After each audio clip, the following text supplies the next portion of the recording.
Mike, maybe you can start by giving just a couple thoughts about or overview of ServiceSource and sort of the market that it operates in. Sure. ServiceSource is the worldwide leader in recurring revenue management, which means we help tech-enabled companies significantly increase the revenue and profitability from their recurring revenue streams, maintenance, support, and subscription agreements. Okay, so I would imagine this is fairly competitive, or Christine, you said earlier that you're actually sort of a solo player, arguably, in a broader space. It's interesting to me because it's one of the last areas of business to be automated in any kind of formal way. It's 50% of the profit in most companies, and yet it's run on spreadsheets and through email. So ServiceSource really has a who's who customer list, and we've been the only one in the space for a while, but it is starting to really heat up. Everybody's starting to take note that this is kind of the last vestige of business to be automated.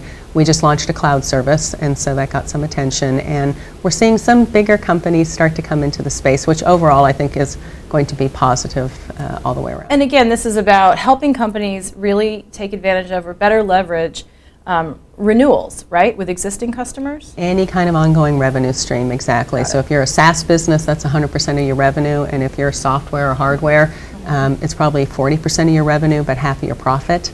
And you know, this is a way to help you make more money from the customers you already won, and it's a whole lot less expensive to sell something to a customer you've already won than to go out and get a new logo. So we help them do that. So who are you targeting at the companies? Who's the decision maker that you're trying to reach? Yeah, primary decision maker is, depending on the size of the company, but CFO, head of sales, and even the CEO, given it is your customer base and a very profitable revenue stream. Okay, so as you say that now the competitive set is sort of heating up, how would you therefore characterize your marketing challenge? Because I would imagine you want to be sort of out in front before everybody else comes along with their competitive messages. The primary marketing challenge is really still about getting recognition that you can automate this part of the business. And the reason why that's such a challenge is I think every company knows that their data is a mess, right? And because it's so hard to solve that data problem, it's in multiple different systems, it's dirty. You know, every company out there has a dirty data problem. The data's incomplete and inaccurate. And when you go to monetize your installed customer base, you have to have clean data to do it by. And it's such an intractable problem that companies kind of end up ignoring it.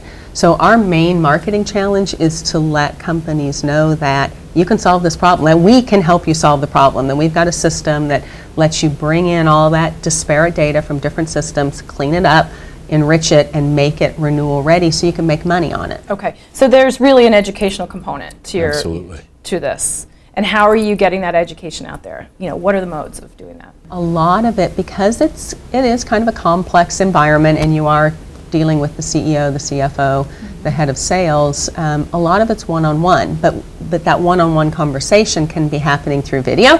It can happen through print and through ongoing, education, through conferences, through one-on-one meetings. This isn't something you can sort of just slap a single ad down and say, okay, read this and you're ready to go. It takes an interaction with a company to kind of understand their environment and help teach them what the best practices are. Whether we ultimately give them a solution or not, it's really teaching companies the best practices for how to solve this problem. And there is a proven playbook. We freely share it with companies, and then it's up to them if they take advantage of it and if and how we play a part in that. Okay, so Mike, as CEO, clearly Christine has her challenge as she's articulated it, as head of marketing. So, where do you fall with regard to investing in marketing for the company and really making this a priority? Yeah, well, I've been a huge believer in the power of marketing. In fact, I've challenged our other departments to give more money to marketing because really for two reasons. One, when you're creating a market as we are, you have to do everything possible, and we've been doing this for a while, but just getting that awareness up, you can't do it without great marketing. And then secondly, I'm a huge believer that the brand has to permeate every part of the organization. It has to be understood by your customers, your prospects, the industry, and then for us, our employees. We have a big win as a team culture, and a lot of that comes through brand and marketing. So I've been a huge advocate of marketing and trying to get every dollar I can and get it over to the marketing department to really help us leverage this opportunity we have. Mike's an unusual CEO in a lot of ways, and that's one, because I've worked for many, and to have a CEO that's a big champion and wants a market and market-led company is pretty unique, particularly in the tech space. Sure. So where do you go from here? What are your goals for the rest of the year? What would you like to see happen? Well, we just launched a new SaaS product into this space last year, and we just had a release, our very first release on the product. So, the challenge this year is like any tech startup, man. We're bringing customers onto this platform. We have about a half dozen early customers that we're onboarding right now. And our big challenge is just to continue to raise awareness about the problem, the opportunities in recurring revenue, and the fact that ServiceSource has the only cloud platform purpose-built to help you maximize that recurring revenue in Renew on Demand. Yeah, I look at it the same every year. It's make sure our customers love what we do, regardless of what solution we provided them, and then make sure our employees love coming to work every day. So that's a repeatable challenge, but a fun one to be focused on.